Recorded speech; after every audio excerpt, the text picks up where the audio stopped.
Hi guys, we're going to talk about Budapest today, and I am still sick. I feel better, but it's the portion of the sickness where I cough uncontrollably, and so I'm going to try to not cough in the middle of every other sentence, but we'll see what happens. I tried this already in the last take of this video. I was coughing so much, so anyway, I'll try not to cough. But anyway, Budapest was super cool, and I'm sad that we didn't get as much time there as we really needed. That happened in a lot of places on this trip, because I kind of refer to this trip as the scratch and sniff tour, because we really just wanted to see what places appealed to us, where we might want to go back and spend more time. And it really worked well for that, but it was kind of a bummer when you get to a place that you really enjoy right away, and you're like, wow, this place is great, it's really comfortable here, I like it, the people are great, and you only get to spend like a day and a half or a couple of days there. So anyway, we did as much as we could. I did the best I could when I was planning it to try and get us to be able to see as many things as possible in the amount of time we had, but you know, sometimes it was a little bit of a bummer when we had to leave. So we took a plane from Thessaloniki to Budapest, and it was pretty short plane ride. It was like an hour and a half, you know, mid-afternoon.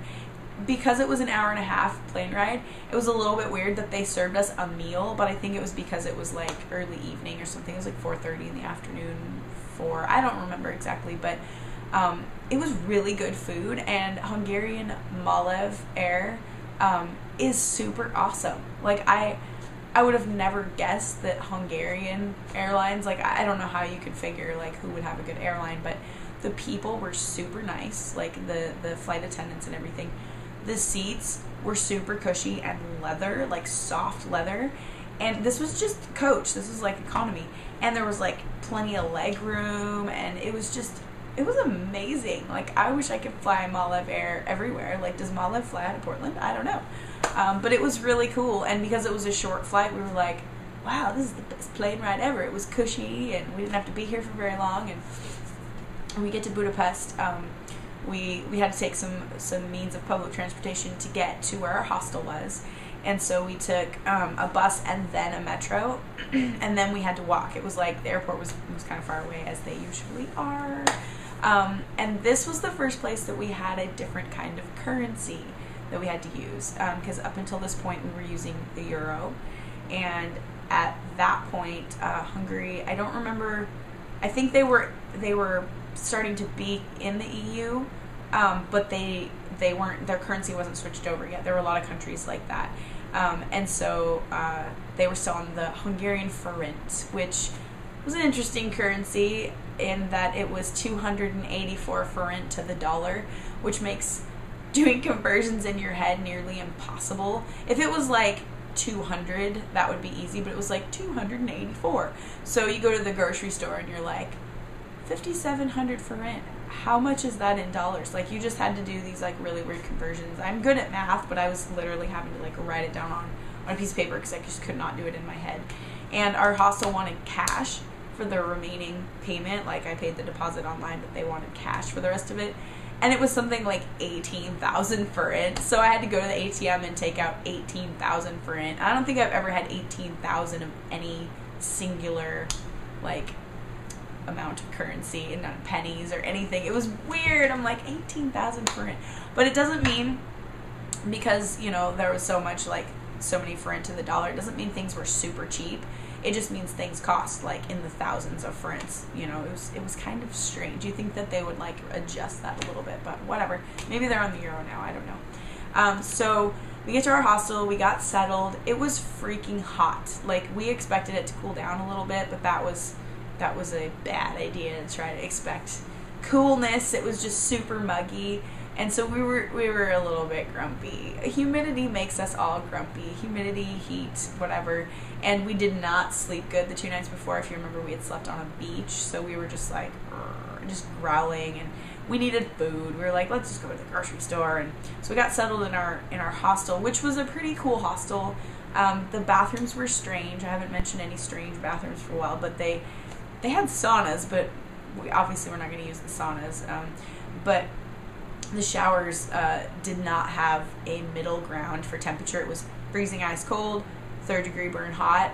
And so I think this was a place where we just did, like, you know, wash your hair, wash your face in the freezing cold water as fast as you can place, because we could not take regular showers. It was weird.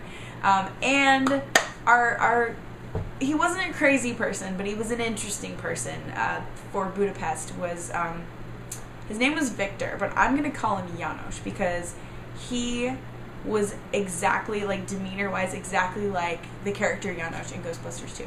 And, excuse me, he was hilarious. Like, he was really quiet and, like, reserved. He was super nice, but he was a little bit odd.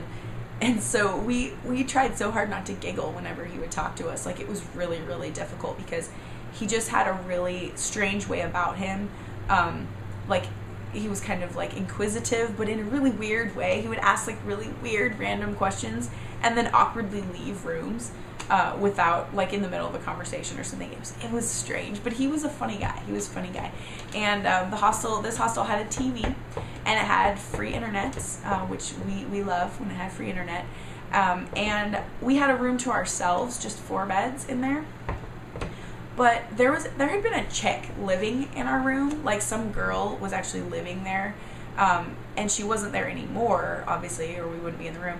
But she left all of her crap behind. There was, like, big platform boots and a bunch of furry hats and just really weird random items of clothing that were everywhere. It wasn't just like, oh, she left a bag of stuff. Like, it was strewn about like it was her, you know, like a teenager's bedroom or something. It was really weird. And Janos was just like, oh yeah, she doesn't stay here anymore. Just push her stuff aside. And I'm thinking, why doesn't somebody come in and stuff it all in a bag and, like, put it somewhere, like in a lost and found? But whatever. That's my world, apparently, not Janos's world. Excuse me. And so anyway, get settled in. We decided to go to the grocery store, and it was a cool grocery store, but we did not know any Hungarian, and we did not have Hungarian in our phrase book. We had a little phrase book, and of the languages that we needed, Hungarian was the only one that wasn't in there. So we didn't know how to say hello, goodbye, please, thank you, nothing. And so we ended up buying things with pictures on it. If it wasn't like, you know, fruits and vegetables and meat, if it was like in a package, we looked at the picture. We were like, this looks like it's probably oregano. This looks like dill. That's the only way we could do it, because it was like some languages you can kind of figure it out, you know, like Spanish or Italian, whatever. But no way. Hungarian was, like, not even close. So we bought things with pictures. We accidentally bought a bottle of carbonated mineral water, which I freaking hate.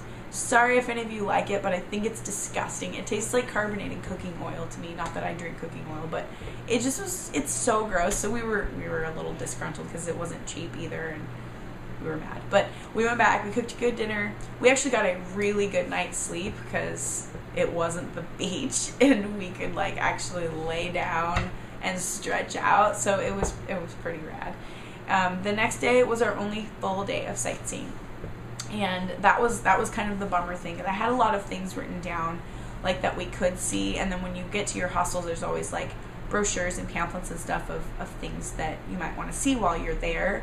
But some of it was outside of the city limits, and it would take a little while to get there on a metro or whatever. So we decided to just stick around, like, you know, the main area, which Budapest is actually 2 cities. It's Buda and Pest. The river, the Danube, separates it. Pest is, like, the more modern side with the Parliament building, and, like, I think most of the government buildings are probably over there, and Buda is, like, the royal side. It's, like, the castle side. I think that there are more museums, just the older, really cool stuff to look at is over there. And there was a folk festival going on while we were there, and excuse me, it was really kind of crazy because little factoid here: Estonian, Finnish, and Hungarian languages all come from the same root, and their culture has to all come from the same place too, because people were walking around in, like, traditional Hungarian folk costumes, and they looked a whole lot like Estonian costumes. So I was doing, like, a double take, like, wait, we're in Budapest, right? Not in Tallinn. It was pretty cool. And they had, like, craft bazaars set up with, you know, all these different, like, wooden cooking utensils, which I really love. Like, I would have everything wooden if I could. It's just so pretty. And they actually are useful. I've used them. But they had all that kind of stuff and little handmade dolls and sweaters and traditional costumes and people doing, like, people performing things. There's a pedestrian bridge. P.S. Sorry if this is kind of a scattered video, but I'm trying to talk without coughing, and I'm just remembering things as I talk. So anyway, there was I think it was called, I don't think it was the Charles Bridge. I think that's Prague. But it was a pedestrian only bridge, and it was really, really cool. And I think we have a picture of like the beginning of it. But there were like all these performers along the bridge, and then there was a big stage set up at the end, which my brother took a video of a little snippet of a performance, and I'll try to find that video and see if I can show you guys. But it was pretty neat. It was just really, really cool. We mainly saw things on the Buda side because the Pest side was more like you needed to explore it more. Things were more spread out, museums, whatever. So the Buda side had like gorgeous palace. We didn't go inside because we were trying to save money, but I kind of wish we would have gone inside. It was really great. It had all these like statues of lions, really cool fountains. I think there was a library there. I think there was like a historic library, which I totally would have dug if we'd had money to go in there. But again, time constraint, money constraint, and oh, what was it? We had like fantastic views from the Buda side across to the Pest side, because the Buda side's like up on hills and cliffs and stuff. And there's this crazy restaurant that people were at, which I'm sure was really expensive, but it was like this stone terrace, like closed in terrace, that people could just sit and have the most amazing views while they ate their food. And there were like, you know, musicians, random like, you know, violinists standing there playing while people ate their dinner, and it was just really groovy. It was really, really cool. There was a St. Stephen's Cathedral, which I'm gonna guess that maybe there's one of those in like every European country, I don't know, but this one had a really pretty tiled roof. And we didn't go inside because I didn't really realize it was there, so Dodger and I both had tank tops on and shorts, and you know, it was one of those places where you gotta have your shoulders covered, but it was still really, really cool. I forget, I think we were there for like a good portion of the day, but food always drew us back.